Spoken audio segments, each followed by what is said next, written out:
प्रत्येक शेतकऱ्यानं जागा आहे म्हणून स्वतःच्या शेतात स्वतःला लागणाऱ्या भाज्या कराव्यात असं माझं प्रामाणिक मत आहे. आता माझंच बघा, मी तुम्हाला दाखवते. लाईन बरीच तिथपर्यंत बटाटा केलेला आहे मी. इथं दोडक्याचे 4 वेल लावलेले आहेत आपण.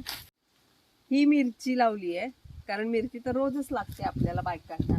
हे खास माहेरावरनं म्हणजे कराडवरून आणलेलं ही पांढऱ्या वांग्याचं झाड आहे.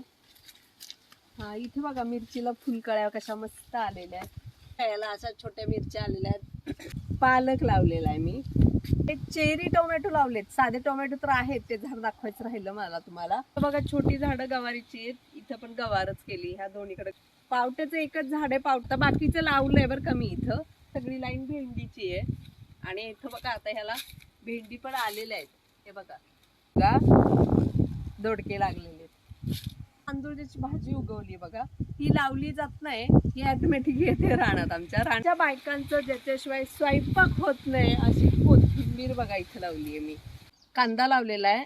कांद्यासाठी कांदा लावलेला नाही मी, पात खाण्यासाठी कांदा लावलेला आहे. इथं काळा घेवडा, त्याच्यानंतर वाघा घेवडा म्हणतात तो वाघा घेवडा, आणि ही अशी तूर लावलेली आहे. तर अशा सगळ्या भाज्या तुम्ही सुद्धा तुमच्या शेतात करून तुमचा महिन्याचा खर्च वाचवू शकता, कारण तुमच्याकडे जागा आहे.